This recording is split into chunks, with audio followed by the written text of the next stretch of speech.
Lutfil, ayo sapa mereka. Itu adalah tahun ketika aku menginjak usia 12.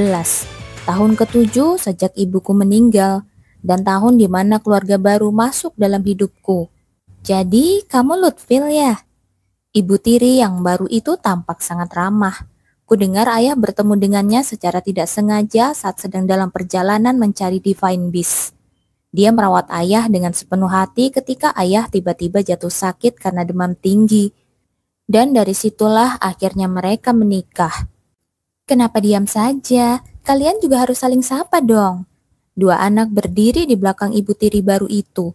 Seorang anak laki-laki yang sepertinya 1 atau 2 tahun lebih muda dariku melangkah maju lebih dulu dan menyapaku dengan sopan. Namaku Raffi, semoga kita bisa akrab kakak. Oke. Aku menjawab singkat sambil mengangguk. Secara alami, pandanganku pun berpindah ke anak satu lagi. Seorang gadis kecil, jelas jauh lebih muda dariku, berdiri bersembunyi di balik ibunya, mengintip dengan malu-malu.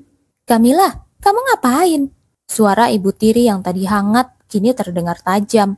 Si gadis kecil itu tersentak mendengar nada suara ibunya, lalu dengan enggan maju ke depan. Kamila, suaranya pelan sekali, lalu menunduk dalam-dalam. Melihat itu, ibu tirinya menghela nafas pendek. Maaf ya, dia masih kecil soalnya. Aneh, kalau dia tahu anaknya masih kecil, kenapa diperlakukan seperti itu? Emang begitu ya cara seorang ibu bersikap? Aku nggak bisa memahami kenapa ibu tiri itu terus melemparkan tatapan penuh teguran ke anaknya sendiri. Bukankah itu malah bikin si anak makin takut? Maaf.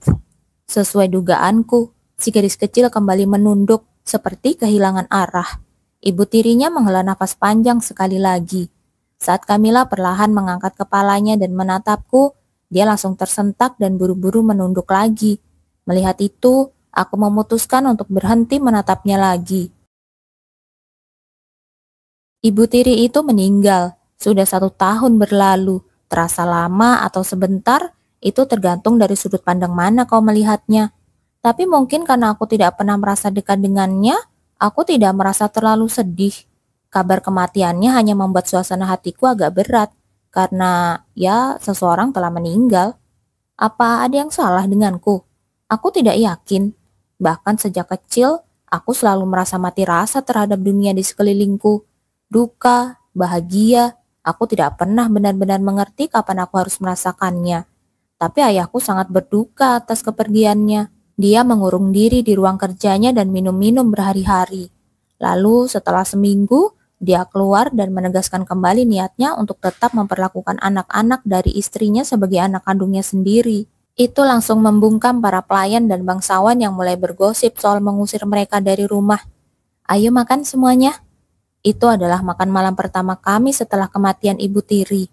Meski sudah 1 tahun berlalu, Kamila masih sering melirik-lirik ke arah ayah dan aku dengan cemas. Dan saat aku melihat ke arahnya, dia tersentak lagi. Jadi aku berusaha keras untuk tidak menatapnya. Ya, meski begitu, kadang-kadang aku tetap tidak bisa menghindar. Pandanganku secara refleks tertuju padanya ketika aku melihat Kamila sedang memisahkan sesuatu dari saladnya. Apel. Dengan hati-hati, dia memisahkan potongan kecil apel, lalu hanya memakan sayurnya saja, sambil terus melirik ke arah ayah dengan gelisah. Saat pandangan kami bertemu, dia langsung kaget, seperti tertangkap basah melakukan sesuatu yang salah. Kamila buru-buru menusuk 1 potongan apel dengan garpunya dan memasukkannya ke mulut, lalu menelannya dengan air tanpa dikunyah. Dia pasti benci apel. Aku melihat hal itu terulang beberapa kali setelahnya. Setiap kali ada makanan penutup yang mengandung apel, dia hampir tidak menyentuhnya. Cuma memain-mainkannya dengan sendok. Kalau nggak suka, kenapa nggak bilang aja?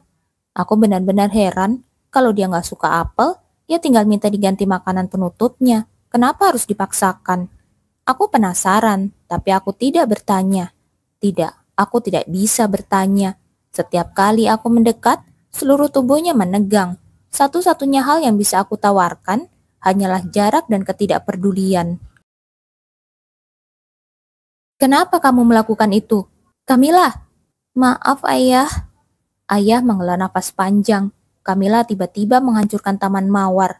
Memang sih taman itu bisa diperbaiki, tapi kenapa dia melakukannya? Pertanyaan ayah tidak mendapat jawaban. Kamila hanya terus membungkam mulutnya rapat-rapat. Kamu boleh pergi. Iya ayah. Dia menunduk dan segera keluar dari ruangan. Aku diam-diam mengikuti dari belakang. Lukanya harus diobati kan? Tangannya terluka kena duri-duri mawar. Aku ragu, apa dia akan merasa tidak nyaman kalau aku mendekatinya untuk menawarkan bantuan. Mungkin lebih baik aku pura-pura tidak tahu saja. Tiba-tiba Kamila menghela nafas dalam. Apa sih yang aku lakukan? Tanpa sadar ada orang lain, dia berbisik pelan pada dirinya sendiri. Perempuan itu, dia berdiri dengan begitu bangga di sana. Perempuan itu, siapa yang dia maksud? Dan di mana? Aku menatapnya dalam diam beberapa saat, lalu melangkah lebih dekat. Tangannya yang terluka masih mengganggu pikiranku. Kamila akhirnya menyadari kehadiranku dan membelalakan mata. Tanganmu? Saat aku menatap lukanya, dia buru-buru menyembunyikan tangannya di belakang tubuhnya. Maaf. Maaf, untuk apa? Saat aku sedikit memiringkan kepala karena bingung atas permintaan maafnya yang mendadak itu, dia langsung kabur secepat kilat, seolah sedang melarikan diri. Itulah terakhir kalinya aku melihatnya. Keesokan harinya, sesuai rencana, aku meninggalkan kediaman Duk untuk menumpas pemberontakan. Keesokan harinya setelah pulang ke rumah, meski malam sebelumnya aku bergadang karena menghadiri pesta, aku tetap bangun pagi-pagi. Bangunan masih sepi, jadi aku memutuskan untuk jalan-jalan. Sudah lama juga tidak melakukannya. Dan aku melihatnya. Tanpa sadar, aku mengikutinya ke arah ladang bunga kabut. Kalau aku menyapanya sekarang, dia pasti akan lari lagi. Jadi aku hanya mengamati dari kejauhan. Ekspresinya terus berubah saat dia memetik bunga sambil tenggelam dalam pikirannya sendiri. Melihatnya seperti itu, entah kenapa tidak terasa membosankan. Lalu dia terpleset di tanah yang becek. Aku refleks mengulurkan tangan untuk menangkapnya. Tapi dia langsung berdiri lagi seolah-olah tidak butuh bantuan. Kemudian dengan tangan di pinggang, dia tersenyum dengan bangga. Aku hanya bisa menatapnya dalam diam. Lalu mata kami bertemu. Aku perlahan menurunkan tangan yang tadi terulur. Melihat dia tampak gugup, aku memilih berpaling. Lebih baik aku pergi dulu sebelum dia kabur. Tapi dia memanggilku. Padahal belum 6 bulan sejak terakhir kali aku melihatnya. Tapi dalam waktu sesingkat itu, dia sudah berubah. Dia banyak berubah. Itulah pertama kalinya Kamila memanggilku begitu. Entah apa yang terjadi selama ini. Dia bukan lagi Kamila yang dulu. Dia sekarang memanggilku kakak, dan sudah tidak terlihat takut lagi pada ayah kami yang dingin. Hubungannya dengan Raffi pun kelihatan berbeda. Meskipun saudara, mereka selalu tampak berjarak. Tapi saat aku melihat mereka duduk berhadapan di ruang makan larut malam itu, mereka tampak cukup akrab. Aneh, aku kebetulan melihat momen itu. Tanpa banyak berpikir, aku masuk ke dalam. Sebelum Raffi sempat bergerak, aku lebih dulu mengangkat tubuh Kamila yang tertidur. Aku mengabaikan tawaran Raffi untuk membawanya dan langsung keluar dari dapur sambil menggendongnya. Lalu, dia awalnya hanya menggeliat pelan di pelukanku, tapi tiba-tiba dia mulai menangis. Kenapa dia menangis? Jangan bunuh aku. Apa? Apa maksudnya ini? Melihatnya menangis seperti itu, aku menjawab tanpa berpikir. Aku tidak akan membunuhmu. Aku tidak tahu apakah dia mendengarnya atau tidak, tapi sebuah senyum cerah muncul di wajahnya. Dia pun kembali tidur dengan tenang, seolah tidak terjadi apa-apa. Aku menatapnya sebentar sebelum melanjutkan langkah. Bahkan saat aku membaringkannya di tempat tidur, dia tidak bangun. Setelah menyelimutinya, aku diam-diam keluar dari kamar. Lalu aku sempat menoleh sekali lagi. Selamat tidur. Itu adalah sapaan pertamaku untuk Kamila adikku. Kamila? Di saat itu juga, Lutfil perlahan menghampirinya. Barulah Kamila kembali tersadar pada situasi sekitarnya. Keempat pria itu kini berlutut di tanah, mengerang kesakitan. Salah satunya bahkan menangis. Apa yang terjadi dalam waktu sesingkat ini? Semua tampak berantakan. Ada yang tangannya patah, ada yang kakinya terluka, tapi tidak satupun dari mereka berani bergerak dari posisi berlutut. Sepertinya mereka sadar itu satu-satunya cara agar bisa selamat. Kapan dia turun dari pohon? Bahkan, Jude yang sebelumnya Kamila ikat di pohon, kini ikut berlutut sambil mengerang kesakitan. Saat Camilla mendongak, dia melihat ranting tempat jut sebelumnya terikat sudah patah dengan rapi. Sepertinya Lutfil yang memotongnya. Gimana dia bisa memotong cabang setinggi itu? Ini, saat Camilla menoleh ke arah Lutfil, pria itu mengulurkan sesuatu padanya. Itu adalah gelangnya sendiri, tapi rusak. Gelang yang semula kembali ke bentuk semula itu kini tampak seperti dicabut dengan paksa. Salah satu ujungnya terputus total. Maaf. Mendengar permintaan maaf singkat itu, Camilla langsung menebak kalau Lutfil juga yang melakukannya. Bagaimana bisa dia menghancurkan gelang sekuat itu? Raffi pernah bilang, gelang itu bahkan bisa mengikat monster kuat dengan mudah. Aku harus minta Raffi buat benerin ini. Raffi yang ngasih ke kamu? Iya. Kenapa? Nggak tahu juga. Camilla terkekeh pelan. Mungkin karena aku adiknya, dia kan kakakku.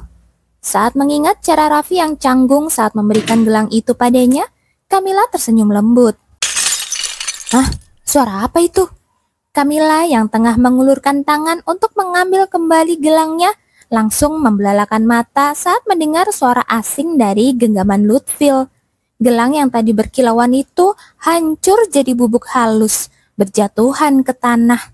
Lutfil lalu membuka tangannya dan dengan tenang menyodorkan sisa-sisa gelang itu ke Camilla. Maaf. Camilla memandangnya tak percaya saat Lutfil menghindari tatapannya, lalu memberikan remah-remah gelang itu ke tangan Camilla. Aneh banget. Camilla berbaring di tempat tidur. Pikirannya kembali kacau seperti biasa. Pertemuannya yang mendadak dengan Lila membuat pikirannya tidak tenang. Sejak kemunculan Lila, suasana di sekitar Camilla terasa berubah, terutama Lutfil.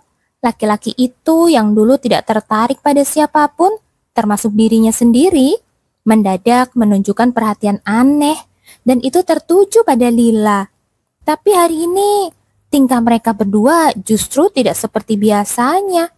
Mereka terlihat menjaga jarak, bahkan menghindari saling tatap. Padahal dalam kehidupan sebelumnya, mereka langsung tertarik satu sama lain sejak pertemuan pertama. Tak lama kemudian, Raffi dan Petro pun ikut terlibat, menciptakan segitiga cinta yang penuh kekacauan. Tapi sekarang, apa karena mereka nggak ketemu di tempat yang seharusnya ya? Pertemuan hari ini memang melenceng dari urutan waktu aslinya. Dalam kehidupan sebelumnya, Camilla tidak pernah datang ke Danau Arwah untuk mencari telur Divine Beast. Seharusnya mereka ketemu di pasar kan? Dalam cerita aslinya, Lila diganggu preman pasar dan Lutfil menolongnya. Dari situlah hubungan mereka mulai dekat. Sudahlah, tidur aja. Sambil menguap lebar, Camilla menggeliat dan memaksakan diri untuk tidur. Namun tak lama kemudian, bangun! Suara familiar itu membangunkannya dari tidur lelap. Dengan mata setengah terbuka, dia perlahan mengangkat kepala. Pergi sana. Aku bilang bangun. Nada tajam itu langsung membuatnya benar-benar tersadar. Di samping tempat tidurnya, berdiri seseorang. Atau lebih tepatnya, sesuatu, sebuah arwah.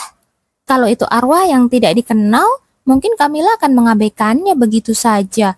Toh dia sudah cukup sering melihat roh yang muncul tiba-tiba di malam hari. Bagaimana kok bisa sampai di sini? Ini aneh. Roh seperti dirinya seharusnya terikat pada tempat peristirahatan mereka. Jadi melihatnya di tempat lain benar-benar di luar dugaan. Aku juga nggak yakin. Roh itu tak lain adalah Herschel, arwah yang selama ini terikat di makamnya sendiri. Camilla tidak bisa menyembunyikan keterkejutannya. Herschel yang biasanya tak bisa meninggalkan kuburannya karena kutukan, sekarang berdiri di depan tempat tidurnya. Bagaimana bisa? Ini pertama kali dia melihat hal seperti ini. Aku menunggu kabar darimu sangat lama, tapi entah kenapa, hari ini tubuhku terasa lebih ringan. Memangnya roh bisa merasakan berat tubuh juga ya? Camilla menghela nafas pelan. Sepertinya pengungkapan tentang lokasi telur Divine Beast sedikit meringankan beban yang selama ini membelenggu Herschel. Dia pasti sangat putus asa, sampai-sampai nekat muncul sendiri seperti ini. Selama ini, arwah kepala pelayan Derin sudah cukup merepotkan dengan desakan hariannya. Tapi ternyata Herschel memutuskan turun tangan langsung. Entah dengan cara apa, demi menyampaikan pesannya secara pribadi. Kapan kau akan mengambil telur Divine Beast itu? Gak semudah itu. Kau kan sudah tahu lokasinya. Apa yang bikin sulit? Camilla kembali menghela nafas, bersiap menghadapi omelan tanpa akhir. Sekarang setelah Herschel bergabung dengan Derin, mereka berdua pasti akan mengejar-ngejarnya setiap hari, sampai dia benar-benar menyelam ke danau itu. Sepertinya aku nggak akan bisa tidur nyenyak lagi. Rasa lelah bahkan sudah mulai terasa sekarang. Telur Divine Beast itu tidak boleh dibiarkan terlalu lama sendirian. Benar sekali. Sejak kapan Derin datang? Ini urusan yang sangat mendesak. Memang, itu adalah penyesalan seumur hidup keluarga kita. Jadi harus diselesaikan secepatnya. Cukup, aku mengerti. Camilla buru-buru menghentikan Herschel dan Derin yang tampak siap memberi ceramah panjang lebar. Aku akan mengambil telur Divine Beast itu secepatnya. Benarkah? Tapi aku harus bersiap dulu. Bersiap? Derin yang tadi tampak penuh harapan, sekarang terlihat lesu. Sepertinya dia mengira Camilla hanya mencari alasan untuk menunda-nunda. Ya ampun, apa aku nggak bisa dipercaya? Padahal Camilla memang sudah berencana untuk bertindak dalam waktu dekat. Lagi pula tidak ada pilihan lain yang lebih baik.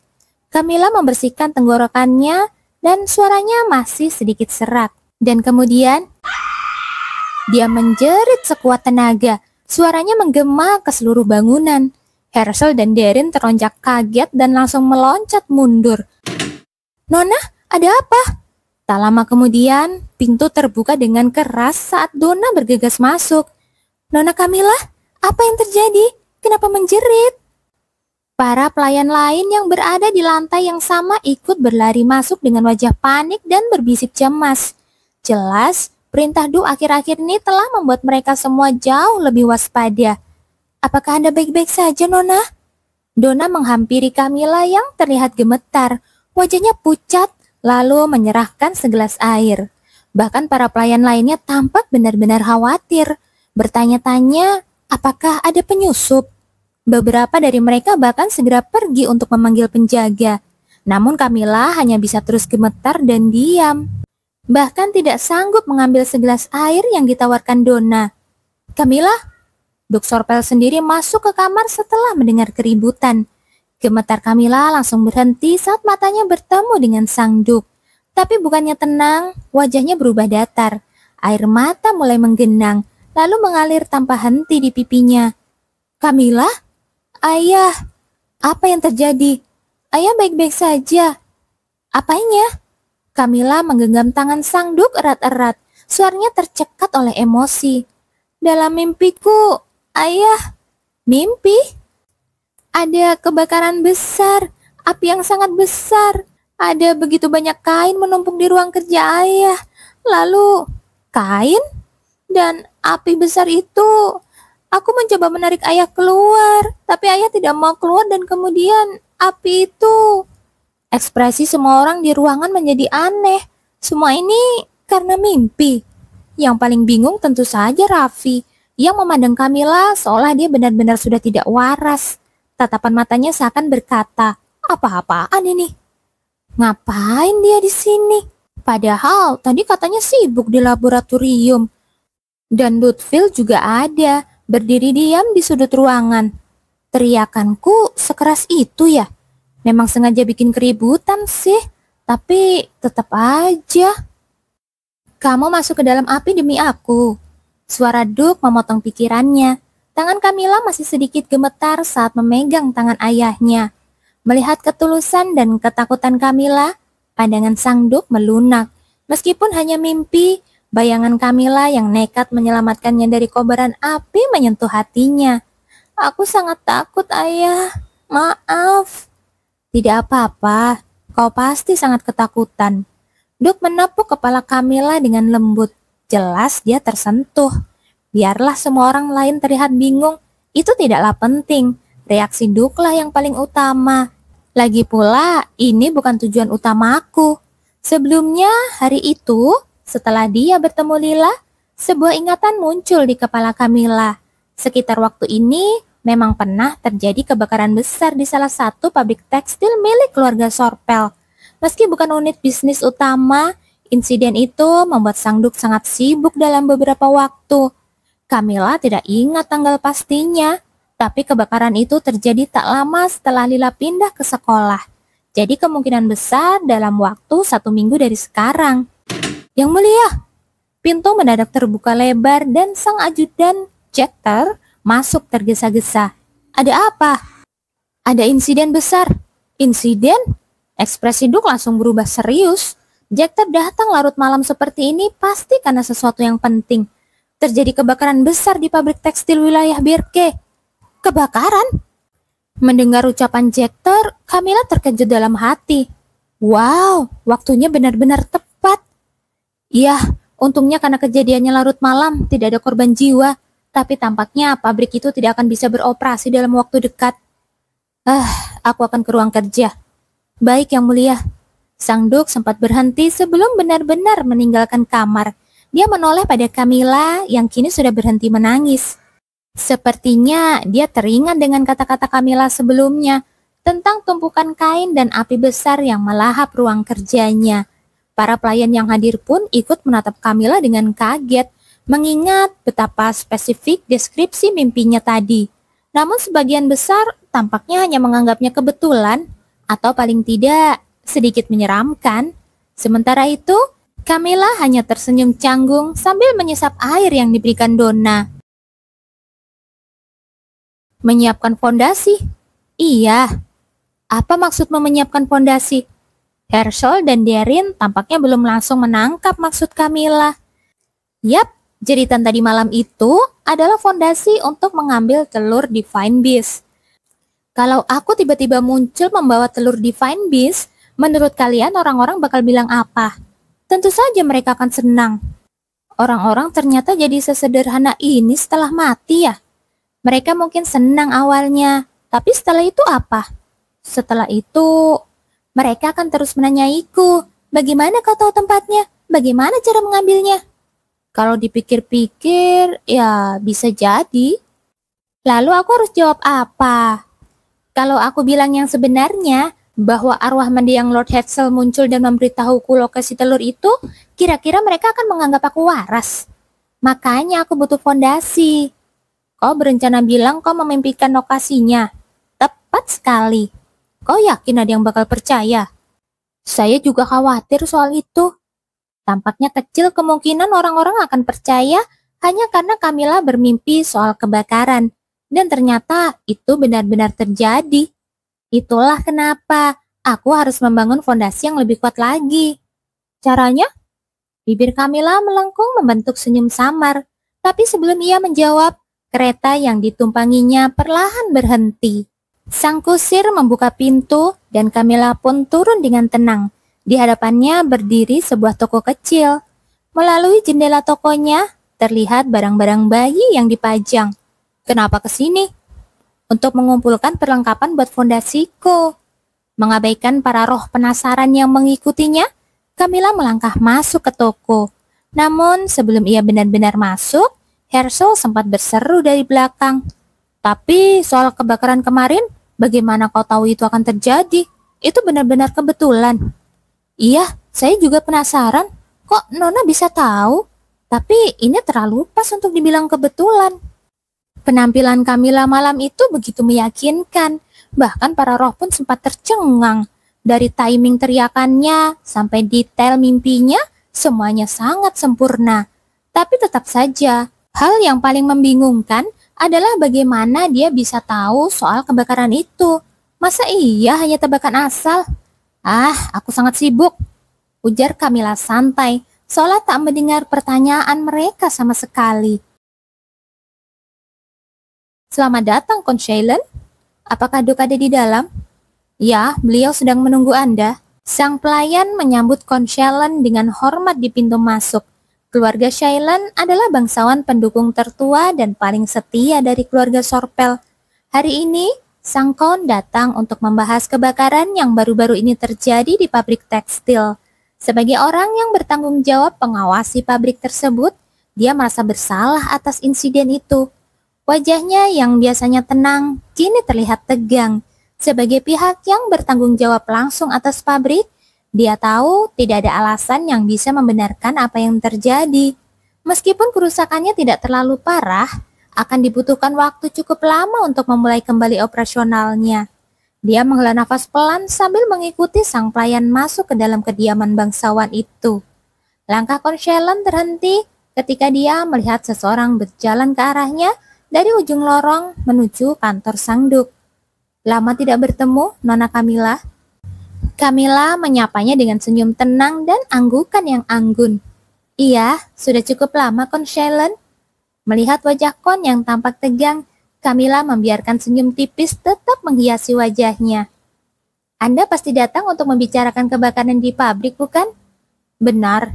Mendengar kata kebakaran, Konshelen tidak bisa menahan desahannya.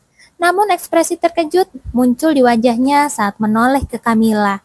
Dia tahu bahwa pabrik yang menjadi tanggung jawabnya terkena musibah. Dia mengira Camilla tidak tertarik dengan urusan bisnis keluarga.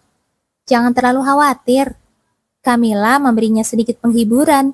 Berdasarkan pengetahuannya dari kehidupan sebelumnya, dia melontarkan isyarat halus untuk menenangkannya. Aku sempat mendengar bahwa mereka berencana membangun ulang pabrik itu dengan ukuran 2 kali lebih besar. Mata Konshelen membelalak karena terkejut. Terlepas dari apakah itu benar atau tidak, saran untuk memperluas pabrik bukanlah ide buruk. Bahkan jika Duk belum memikirkannya, membujuknya untuk mempertimbangkan hal itu mungkin patut dicoba. Pernah dengar pepatah ini? Pepatah apa?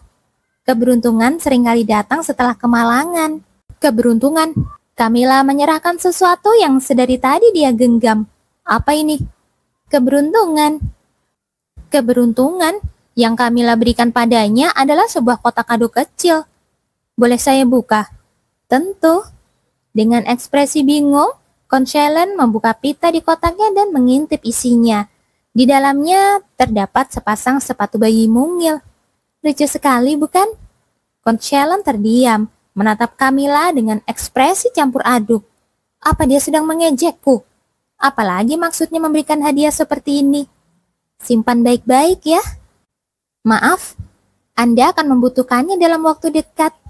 Ucapan misterius Camilla membuat dahi Konshelen mengernyit. Tapi Camilla hanya tersenyum manis, lalu pergi tanpa penjelasan lebih lanjut. Untuk sesaat, Konshelen bergantian menatap sepatu mungil itu dan punggung Camilla yang semakin menjauh. Ekspresinya berubah semakin dingin. Namun, beberapa hari kemudian, kau dengar kabar itu? Nyonya Silent hamil. Dan Camilla yang pertama kali memberitahu mereka. Katanya, dia tiba-tiba memberi Kon sepasang sepatu bayi dan bilang mereka akan membutuhkannya segera. Dan sepatu itu berwarna merah muda kan? Apa itu artinya bayinya perempuan? Siapa yang tahu? Kabar bahagia dari keluarga Shellen pun menyebar dengan cepat. Dan nama Camilla secara alami ikut disebut-sebut. Konshelen yang begitu gembira saat mengetahui kehamilan istrinya, langsung mencari Camilla untuk mengungkapkan rasa terima kasihnya. Cara dia berterima kasih seolah menunjukkan bahwa Camilla sendiri yang membawa berkah itu kepada mereka. Kau dengar tentang rekan bisnis baru Viscount Bessel? Begitu Camilla melihat pria itu, dia langsung menggeleng. Ternyata setelah diselidiki orang itu penipu ya. Dan kau ingat saat dia menyuruh kepala pelayan untuk segera pulang? Dia sampai di rumah tepat waktu untuk melihat ibunya sebelum meninggal. Dan mimpi tentang kebakaran itu sepertinya bukan kebetulan kan? Dia luar biasa ya.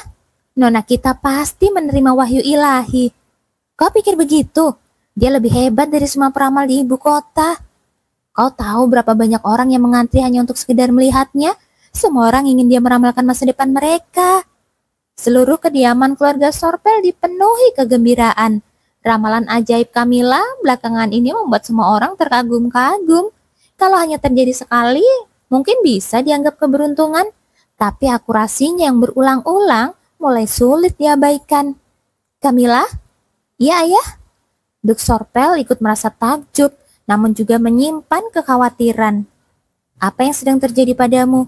Sementara yang lain menunjukkan kekaguman dan pujian, Sang Duk justru khawatir akan dampak kemampuan itu pada diri Camilla, baik secara fisik maupun mental. Aku sendiri tidak tahu, Ayah. Camilla menggeleng pelan.